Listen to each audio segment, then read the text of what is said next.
যুক্তরাষ্ট্র থেকে প্রচারিত ঠিকানায় খালেদ মহিউদ্দিন টকশোতে ঘটে যাওয়া এক ঘটনা এরই মধ্যে ভাইরাল হয়েছে। দেশের চলমান নানান ঘটনা প্রবাহ নিয়ে আয়োজিত এই টকশোটিতে এ সপ্তাহে ৩ আলোচক অংশ নিয়েছিলেন। সেখানে নির্বাচন ব্যবস্থা সংস্কার কমিশনের সদস্য ডাক্তার জাহেদুর রহমান, জামায়াত নেতা advocate barrister ASM Shahriar Kabir ও এনসিপির সাবেক যুগ্ম মুখ্য সংগঠক মেজর আব্দুল্লাহ আল মাহমুদ নিজেদের মতামত তুলে ধরেছিলেন। ডক্টর জাহেদ, আমরা সবাই কথা বলে এমনি আজকে লাইনটা একটু মুসলমান হন। সেখানে নাস্তিক মানুষের কাছে শিখি না, আগে মুসলমান হন, এমন বাক্যবাণে ডাক্তার জাহেদকে সরাসরি আক্রমণ করে বসেন জামায়াত নেতা ব্যারিস্টার শাহরিয়ার কবির।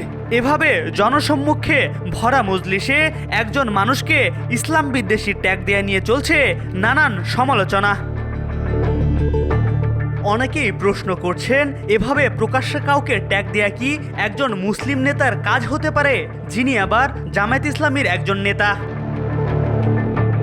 খালেদ মহিউদ্দিনের ঠিকানার ইউটিউব টকশোতে দেখা যায়, এক প্রশ্নের জবাবে জাহেদুর রহমান বলছেন, জামাত শিবিরের আদর্শের পরিবর্তন হতে হলে তাদের দলের নাম থেকে ইসলামী শব্দ বাতিল করে দিতে হবে।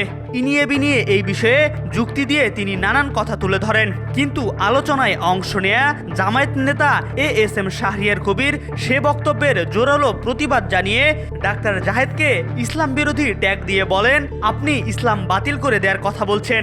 এ ধরনের কথা বলা অডাসিটি, এটা চলতে পারে না। এ দেশে থেকে মুসলমান হয়ে ইসলাম সরিয়ে দিবেন, এটা বলা অন্যায়। এ ঘটনার পর নিজের নিরাপত্তা নিয়ে শঙ্কা প্রকাশ করছেন বলে নিজের ব্যক্তিগত ইউটিউব চ্যানেলে ক্ষোভ প্রকাশ করেছেন ডাক্তার জাহেদ। টিভি ও ইউটিউবে জনপ্রিয় এই টকশো আলোচক অভিযোগ করেন, সরাসরি পাবলিকলি একটি গুরুত্বপূর্ণ টকশোতে জামায়াতের হয়ে একজন আমাকে নাস্তিক বলেছেন।